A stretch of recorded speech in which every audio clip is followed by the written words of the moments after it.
Breaking news చూస్తున్నాం. Police అధికారుల తీరుపై ఎమ్మెల్యే రాజా సింగ్ ఆగ్రహం వ్యక్తం చేశారు. హిందూ పోలీసులు మతపరమైన దీక్షలు చేస్తే సెలవు పెట్టుకుని దీక్ష చేయాలి పోలీస్ అధికారులు అంటున్నారన్నారు. ఇక డ్యూటీలో ఉండి అయ్యప్పమాల వేస్తే మెమోలు జారీ చేస్తాం, సస్పెండ్ చేస్తామని హెచ్చరిస్తున్నారని మండిపడ్డారు. రంజాన్ మాసంలో ముస్లింలు ఇష్టం వచ్చిన సమయానికి నమాజ్కి వెళ్తారని, వారికి అనుకూలమైన సమయంలో డ్యూటీకి వస్తారని చెప్పారు. రాష్ట్ర ప్రభుత్వం రూల్స్ కేవలం హిందువులకేనా అని ప్రశ్నించారు. రంజాన్ లాంటి పండుగలకు రూల్స్ వర్తించవా అంటూ ఫైర్ అయ్యారు. సీఎం రేవంత్ హిందువు ముస్లింలు తనకు రెండు కళ్ళన్నారని, మరి ముస్లింలకు ఎందుకు ప్రత్యేక అనుమతులు ఇస్తున్నారంటూ ధ్వజమెత్తారు.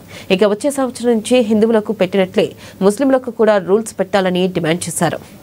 పోలీస్ అధికారులు మళ్ళొక్కసారి ఒక ఆదేశము వాళ్ళు జారీ చేసినారు.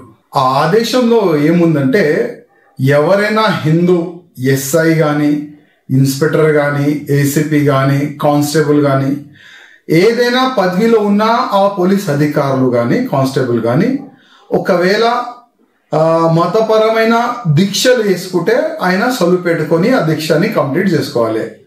ఒకవేళ జాబ్లో ఉండి ఆయన అయ్యప్ప మాల వేసుకొని ఒకవేళ డ్యూటీకి వస్తే మేమైతే మెమోలు ఇస్తాము, కావాలంటే సస్పెండ్ కూడా చేస్తామని ఆ విధంగా ఒక ఆదేశం అయితే జారీ అయినది.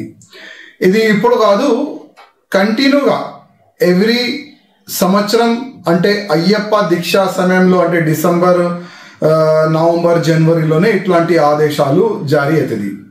చాలా మంచిదే, ఒక రూల్ ఫాలో చేస్తే చాలా మంచిదే కదా. కానీ ఈ రూలు హిందువులకే పరిమితి అవుతుందా? నేను పోలీస్ అధికారులకి అడుగుతున్నా, మా రేవంత్ రెడ్డి గారికి అడుగుతున్నా, హిందువులకేనా ఈ రూలు? ముస్లింలకి ఇట్లాంటి రూలు ఉండవా? రంజాన్ సమయంలో చాలా మంది ఇన్స్పెక్టర్ కానీ, ఏసీపీ కానీ, కానిస్టేబుల్ కానీ, ఎస్ఐలు కానీ చాలా మంది రోజులు పెట్టుకుంటారు. మళ్ళీ వాళ్ళకి ఫుల్ ఫ్రీడమ్ ఇస్తారు కదా. ఆయన ఏ టైం అయినా డ్యూటీ రావచ్చు, ఏ టైం అయినా మస్జిద్కి పోవచ్చు, నమాజ్ చదవనికి పోవచ్చు, ఇంటికి వెళ్ళిపోవచ్చు, రోజా ఇడవనికి వెళ్ళిపోవచ్చు, ఆయన ఎప్పుడైనా ఏదైనా చేయొచ్చు. ఆయన వాళ్ళకి ఇట్లాంటి రూల్స్ రెగ్యులేషన్ ఎందుకు పెట్టారు? ఇట్లాంటి ఆదేశం రంజాన్ సమయంలో ఎందుకు బయటికి రాదు నేను అడుగుతున్నా.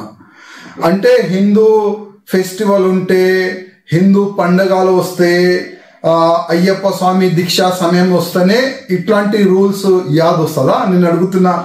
మా రేవంత్ రెడ్డి గారికి నా ఒక నివేదిక, రూల్ ముస్లిమ్స్ కానీ, హిందువులు కానీ, సిక్కు కానీ, ఇసాయిలు కానీ ఒకటి సమానం ఉండాలి. అంటే హిందూ ముస్లిమ్స్ రెండు కళ్ళులుగా ముఖ్యమంత్రి గారు మీకు ఉండాలి. రూల్ హిందువులకి ఏ విధంగా మీరు పెడుతున్నారు, వచ్చే సమయంలో రంజాన్ సమయంలో కూడా ముస్లిమ్స్ కూడా అట్లనే ఒక రూల్ పెడితే చాలా బాగుంటుంది. లేకపోతే హిందువులో ఏం మెసేజ్ పోస్తుంది? కాంగ్రెస్ అంటే ముస్లిమ్స్ పార్టీ, ఆల్రెడీ మీరే అన్నారు. కాంగ్రెస్ అంటే ముస్లిమ్స్ పార్టీ, హిందూ పార్టీ కాదు. దానికి మీరు